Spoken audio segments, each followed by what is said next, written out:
Hey, welcome to Mr. Kemp's Instrument Videos. I'm Mr. Kemp, and let's get started. A few things that I want to talk about that go for all of the instruments. First thing I just did a minute ago is I just came back from washing my hands. You don't want to pick up and start playing a nice instrument when your hands are all dirty, so be sure to wash your hands. Next thing I'm going to do is make sure that I have a nice place to sit, a nice hard chair. Maybe a kitchen chair or something like that. This is what you're going to want. You don't want to go to your bedroom and sit in your bed or sit on your couch and you'll be playing like this.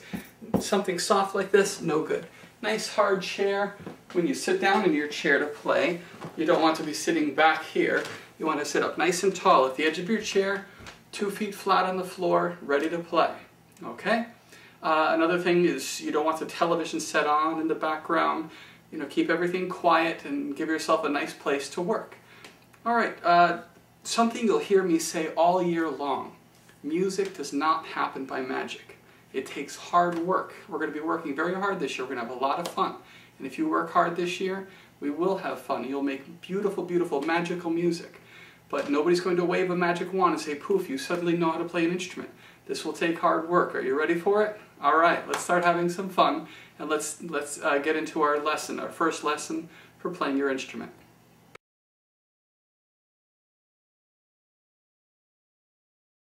Alright, so we're ready to learn how to play the violin. First rule about playing the violin, I'm going to ask you about this too, is how do we even open up the case? Rule number 1. We never open up our case here up on our lap and get our violin ready and try to do things and getting it ready. Because somebody someday is going to walk by you and they're going to knock your violin off and it's going to go all over the floor. We don't open it on the floor. We put our violin case on the ground. Now, there's a right way and a wrong way to even open up the case. There's an upside down way. And if it's upside down, you're going to see the handle on the top. You're going to see the latches flipping down. And this is not the way we want to do it. If we're flipping the latches down and the handle is up here on the top, I open up this violin case and the violin is going to come flopping out. Okay? We don't want that to happen. If you've got your violin correct, then you should see two things. You should see the handle on the bottom part of your case, just like this, and when you pull the latches, they should be pulling upwards. If you pull upwards on your latches, then it's correct. Okay? So now the violin is ready to be opened correctly and it's not going to all flop out. Alright, now there are a couple ways to get a sound out of the violin. I'm going to take the violin out. Notice we have 4 strings. And one way to play it is just by actually plucking the strings. You can make them sound just by plucking them, and I'll show you the proper way to do that. The other way is by using something called a bow and actually bowing along the strings to get the sound. Doesn't sound very good yet.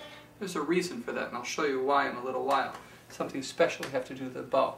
Today we're actually going to learn a little bit about both ways, starting with just plucking the strings, and we can even learn the names of each of the 4 strings on our violin.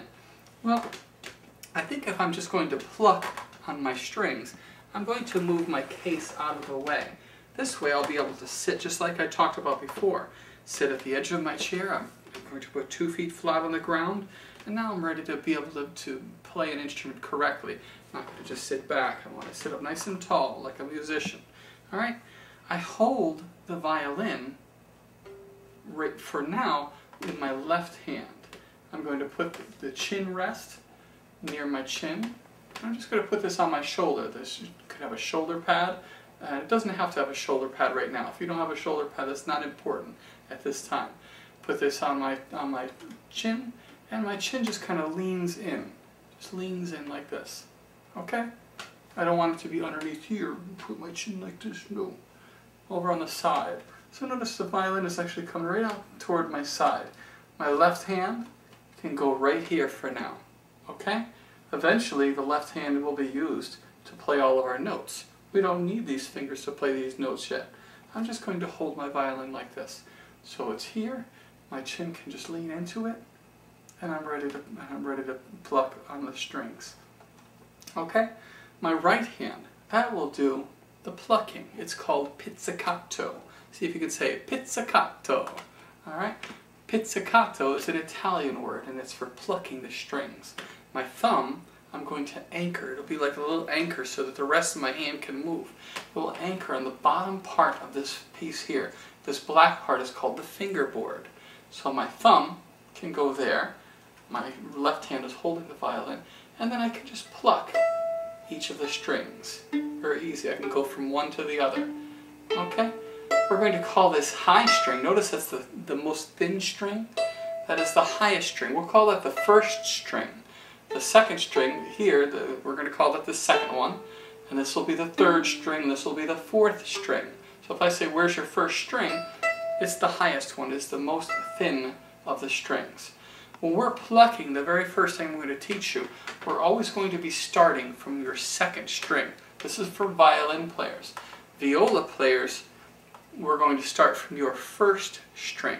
Your first string will be what's called the A string. Violin players, this is your A string.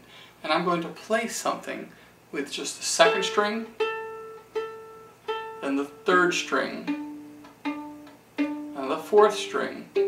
And guess what I'm going to do next? Yes, I'm going to go back to the first string again. Alright? So again, it's going to be, how many was that on each string?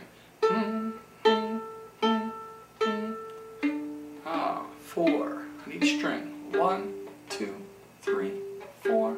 1, 2, 3, 4. So 4 plucks on each string.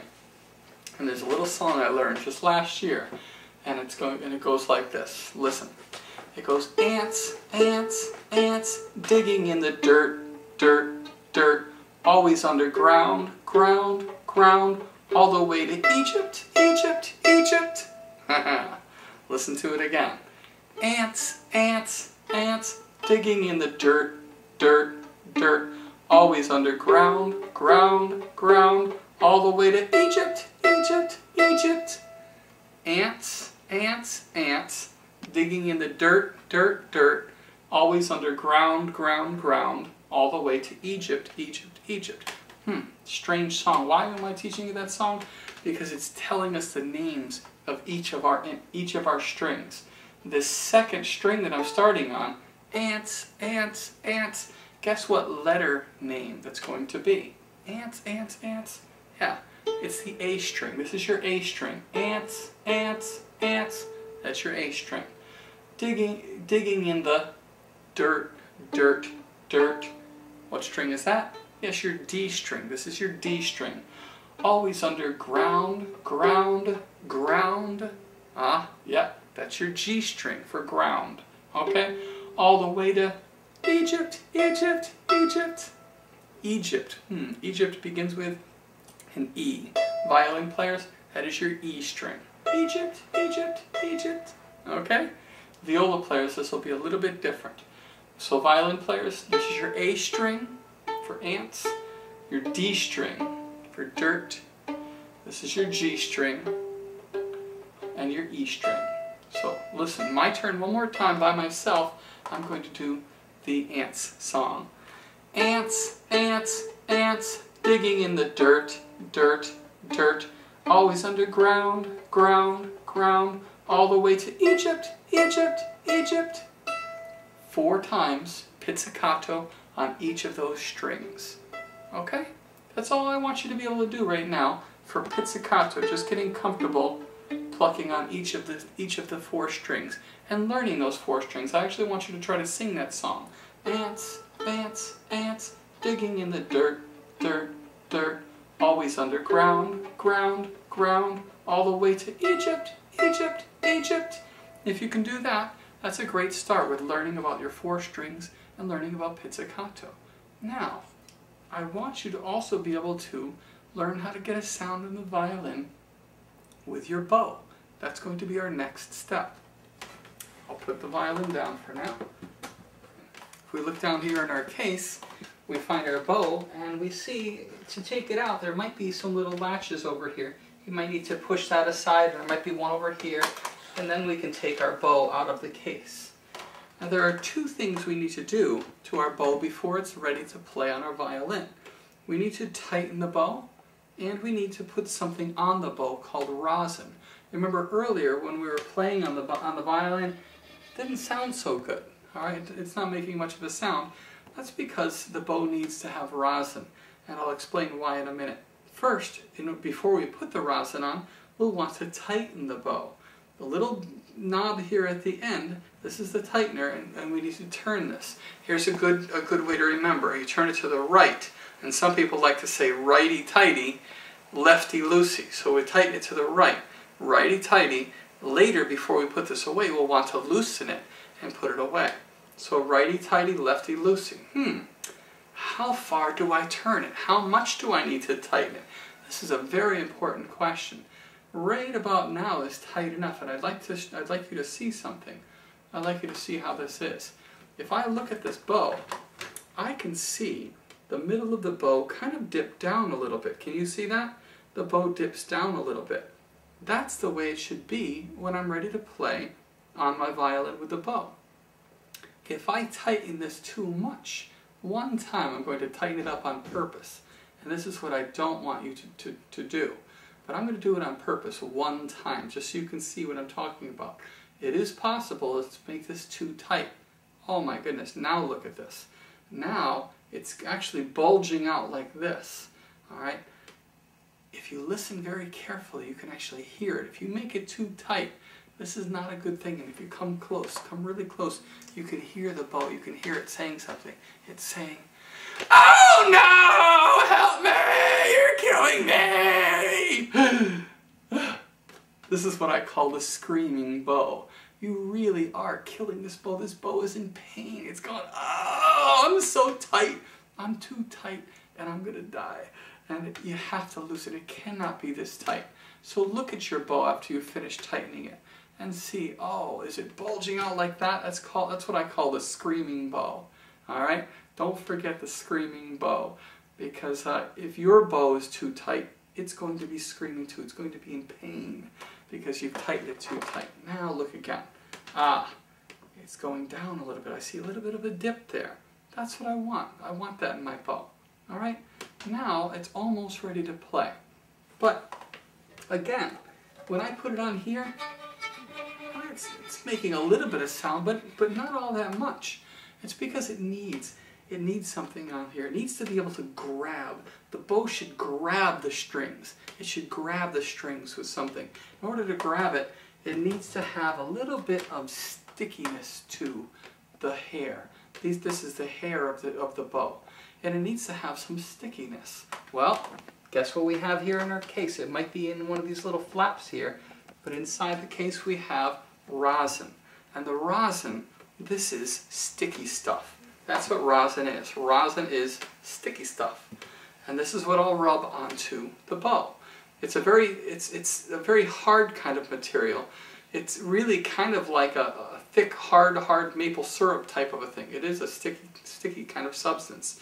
You don't want to get your fingers all on it because it is going to get on you.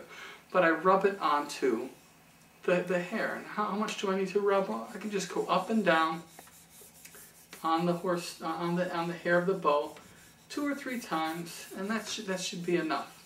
Okay? How often should you rosin the hair of the bow? I'd say every single time you go to play it. Every time you go to play it, you should put some on the hair of your bow. Maybe every other day, but I like to do it every time I go to play to make sure that the bow is going to play properly. So now I'm almost ready. Well, the bow is ready, but I need to know how to hold the bow. How do I hold the bow? It is not a stick. It is not a club. I don't just grab it and start sawing away at the violin. It's very important how I hold it. Notice I have the hair pointing to my left. Make sure when you do it, the hair is pointing to your left as well. And I'm going to stand up to do this to show you what I'm going to do next. I'm going to take my left hand, make sure it's your left hand, I'm going to hold it up on top. I'm going to take my right hand and I'm going to float, float, float. I'll float my right hand down, and the 2 fingers that are going to hold my bow are which 2? Do you see? Yes, it's my middle finger and my thumb. Those 2 fingers are what do the holding of your bow. The rest of the fingers just float, float, float. They float around. and they go around my thumb and my middle finger. My pinky, look at that, I just rest it right up on top. The other fingers just go around, okay? Holding the bow mostly is just my middle finger and my thumb. The rest just kind of float around. Look at how they're spread apart nicely. I don't want to see this. If you're holding your bow with all your fingers close together, not a good bow hold. These two fingers are what do the most of the holding. The rest just float around. My pinky up here on the top, and now I should be able to move my bow. Okay? You can practice this. See if you can move it down. See if you can move it back up again. See if you can go around in a circle. See if you can go back the other way. Alright? Back down. See if you can move it up and down this way, like Luigi Squeegee. Yeah. You should be able to maneuver your bow. It should be very, very comfortable. It shouldn't feel uncomfortable. Okay? If you've got it like this and you're doing it not quite right, it's going to be very uncomfortable. 2 fingers here, the rest go around. This is a nice bow hold. Now I want to be able to move it like this. Alright, so, ready to take out my violin. I'm ready to get some nice sounds. How did I hold the violin before? With my left hand, just holding it around like this. I let it lean. I lean into it here with my chin, leans into it this way. Now I've got my nice bow hold, and I can bow the different strings. Okay? I'm just going to play on my A, then my D, then my G, and then my E string. Remember, ants, ants, ants, digging in the dirt, dirt, dirt, always underground, ground, ground, all the way to Egypt, Egypt, Egypt. So your A string was which one? It was your second string. That's the one I'm going to start on when I bow. And I want you to watch the way that I bow down on the A string. I'm just going to take my time. I'm going to take 4 beats and go A, 2, 3, 4, and I'm going to go up, up, 2, 3, 4. Watch how that goes. And see the things that you'd notice about the bow. Watch carefully the bow especially. Down, 2, I'll start one more time. Down, 2, 3, 4, up, 2, 3, 4. What could you tell me about that bow? I'd say the thing that you might have noticed the most is just how straight that bow goes. Here are the strings going perfectly straight this way. Here is the bow going perfectly the opposite way. This word is called, you might have heard this in math, it's called perpendicular. If things are perpendicular from one another, one runs this way and the other runs this way. If they were running the same way, that's another P word. Do you know that word? Parallel. Okay, this word is parallel. This word is perpendicular. If your bow is running perpendicular to your strings, down, 2, 3, 4, up, 2, 3, 4, you'll get a nice sound. If it's not perpendicular, if you're going on an angle, look at that. Now it's on an angle. Down, 2, 3, 4, up, 2, or how about the other way? Down, 2, up. It's not getting a nice sound anymore, is it? Keep it perpendicular, nice and straight all the way down. Down, 2, 3, 4, up, 2, 3, 4. And I'll try it on the D string.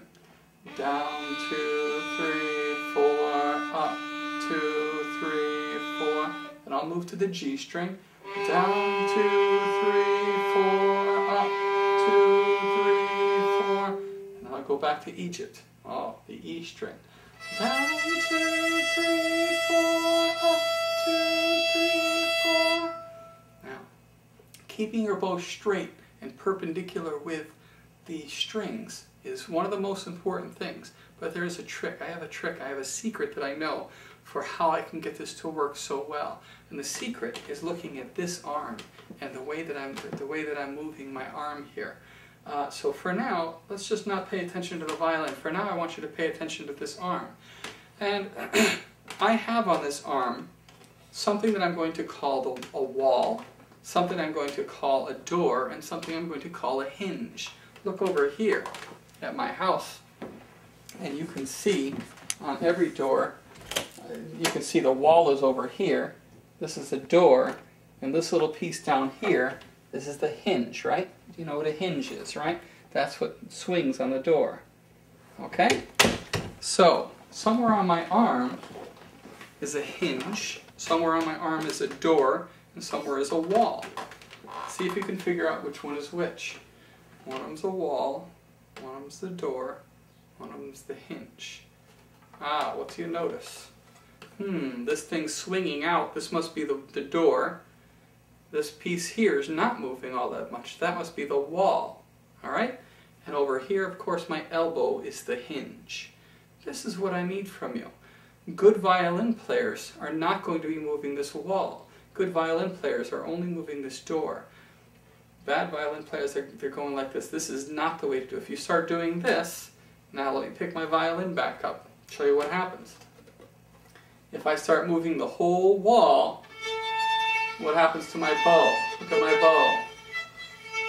Is it staying straight anymore? No. But if I can keep that wall still, now watch.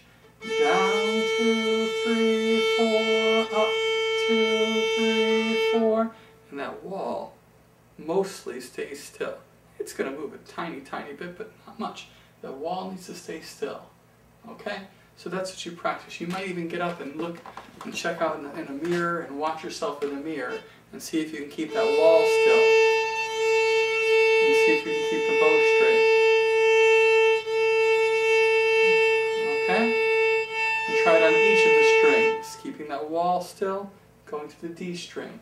Down, 2, 3, 4, up, 2, 3, 4. Going to the G string. Down, 2, 3, 4, up, 2, 3, 4, and the E string. Down, 2, 3, 4, up, 2, 3, 4. Wow, if you can do that, you're doing great. You're going to be an excellent violin player. Here's something we can try. We can try to do it without stopping. I'm going to go 4 beats on the A string and 4 beats up. Then I'll move to the D string and 4 beats up. I'll move to the G string and then also the E string without stopping. This is what, if you can do this after a week or two, you're going to be doing great. Starting on the A string. Which one was the A string? It was your second string. That's the A string. 4 beats each, down and up. Ready? If you're all set up, you can try this with me. Ready, set, here I go. Down, 2, 3, 4, up, 2, 3, 4. Ooh, I just noticed something I wanted to tell you. How much of my bow did you see me use? Did I use like this much bow? Did I use maybe this much bow? Or did I use most of the bow? I should be using most of the bow. Watch how far. Down, 2, 3, 4, up, 2, 3, 4.